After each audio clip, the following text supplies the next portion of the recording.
Hello guys! Welcome to my YouTube channel. Today's video ay magluluto ako ng breast ng chicken. So join me guys, let's go! Okay guys, mayroon akong tatlong chicken breast dito. Gagawa lang ako ng chicken tender. Hinugasan ko na to guys. So, ang gagawin natin ay ihiwain natin ng ganito kalalaki. Ganyan.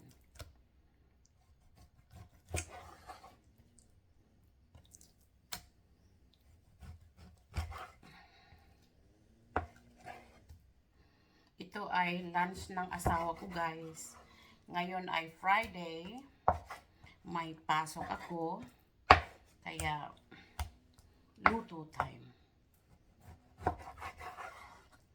Yan.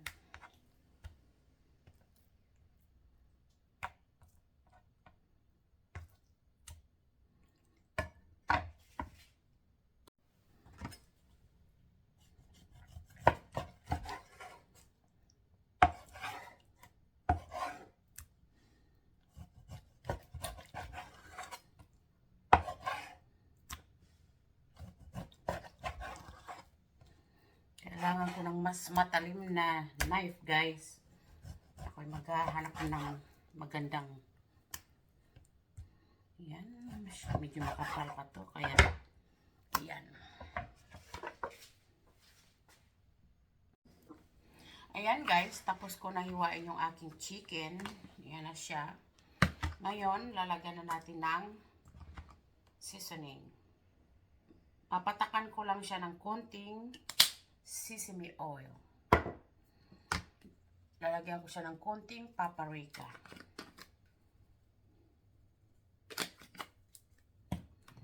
At black pepper.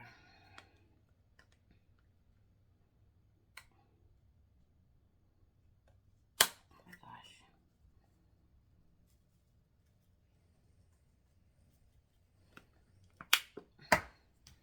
And onion powder.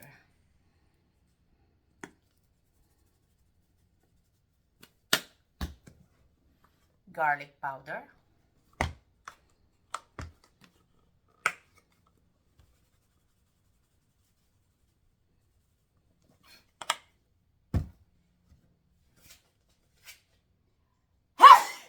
Excuse me guys. Black pepper. Napapa-atsing talaga ako. Chicken or guys.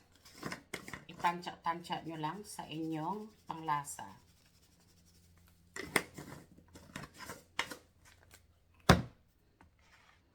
Then nilalagyan ko rin siya ng ano ito tanglad. Lemongrass powder. Lagyan natin ng konti. And mayroon ako ditong chicken rub. No, this is chicken and ribs. Rubs.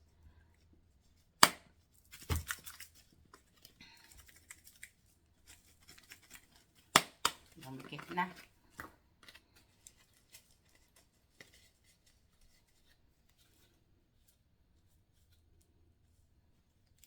Mga isang kutsara. Yan. At atin lang haluin para makot yung malinis yung kamay ko guys ha. Kasi naglinis ako tong chicken. Kaya malinis yung kamay ko. Ikot lang natin tong chicken natin sa ating seasoning.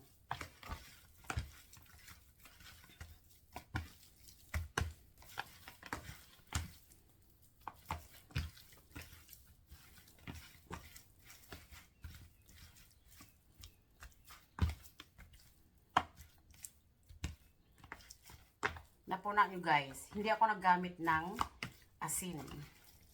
Hindi talaga ako pala gamit ng asin guys. Kasi itong mga seasoning ko ay medyo may asin na sila. Kaya tansya lang sa panglasa nyo. Lalo na ako ay diabetes, high blood pressure, hindi maganda yung maalat parati. Ayan. I-layer nyo lang siya.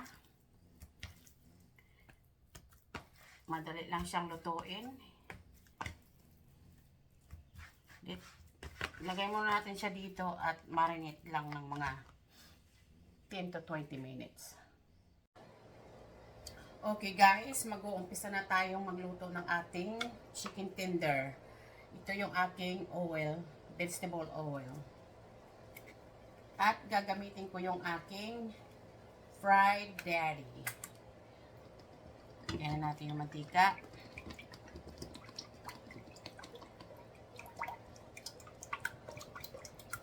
Ayan.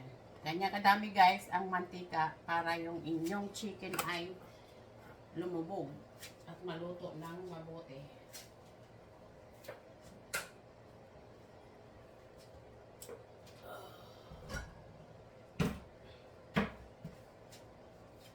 Hintayin lang natin mainit yung ating mantika. Okay guys, ito yung chicken ko na akin ng natimplahan at mayroon akong harina, all-purpose flour guys. Ilagay nyo lang sa ziploc bag o kaya bag. At ilagay mo yung chicken dito sa bag na may harina. I-close nyo yung bags guys. I-close nyo, sarado nyo. Tapos, ganyan nyo. Madali siyang i-coat. Madaling mabalot sa harina ang inyong chicken pag ginaganito nyo. Ganyan.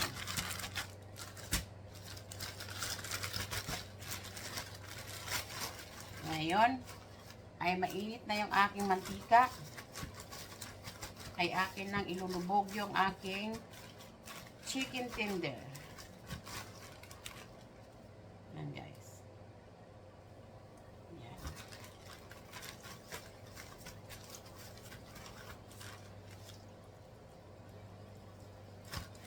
Kailangan wag nyo silang pagdikit-dikitin sa inyong frying pan para lumabas siyang crunchy. Ouch! Init nun ha.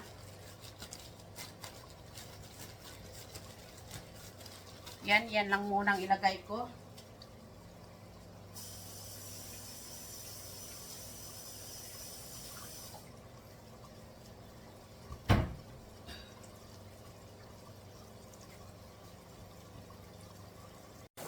Ayan guys, ganyan lang siya. Wag nyo ilagay lahat yung chicken nyo. Kailangan mayroon silang space. Okay guys, para maluto ng mabuti. At magkaroon ng magandang pagka-crunch. Ayan guys, mayroon akong dalawang potato dito. Ito ay gagawin kong french fries. Homemade french fries.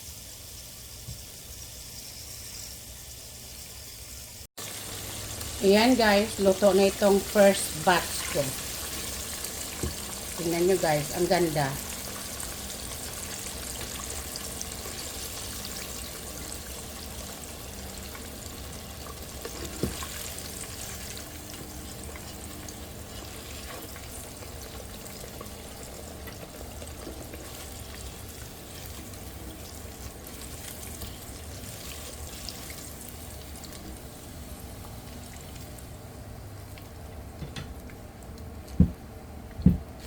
Lalagay natin yung ating second batch.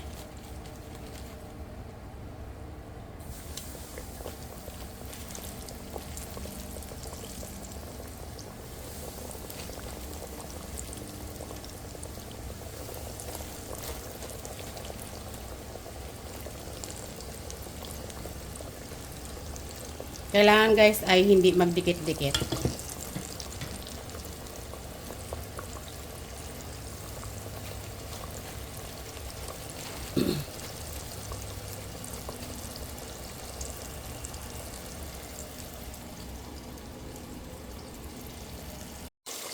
Ayan guys, ay luto na itong pangalawa nating batch. Kaya tanggalin na natin dito.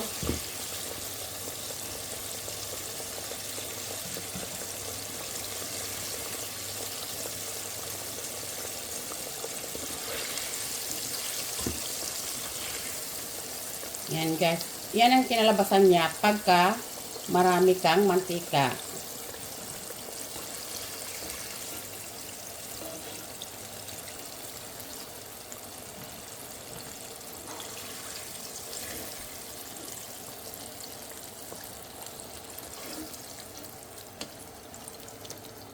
Yan. Ilagay tayo uli.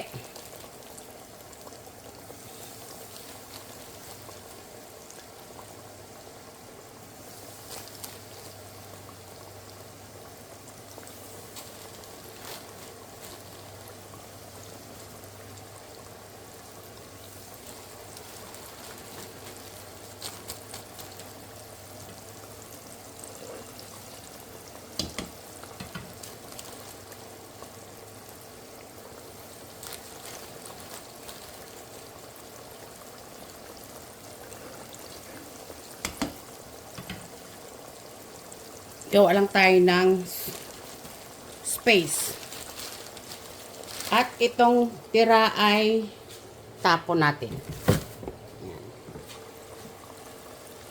Okay? Ayan guys, babalatan natin tong putito. Gagayatin na natin dahil yun na yung last batch ng ating chicken. Ito na ang kasunod.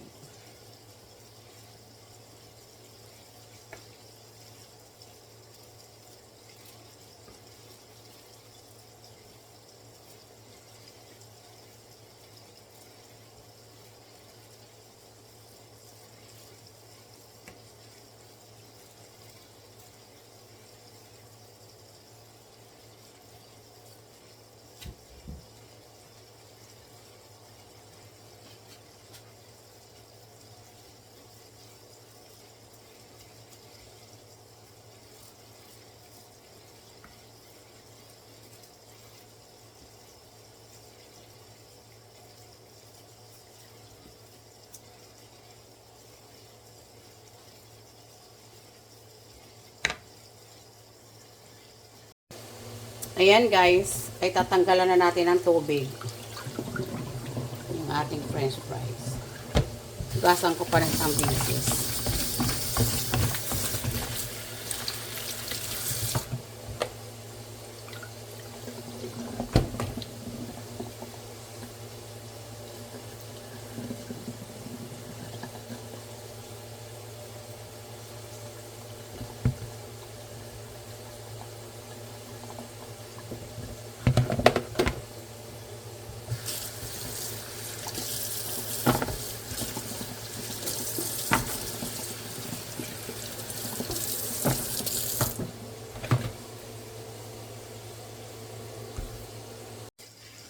Ngayon guys, bago nyo prituhin, ay tuyuin nyo muna. Tanggalin nyo yung excess water para hindi magtatalsik sa pag minunod nyo sa mantika. Ganyan lang. Kuha kayo ng paper towel, dump. Ganon.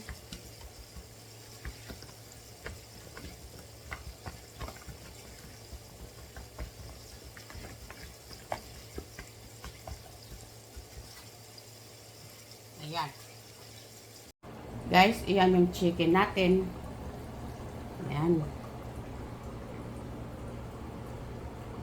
Tinikman ko na rin guys. Super yummy. Perfect lang yung kanyang seasoning.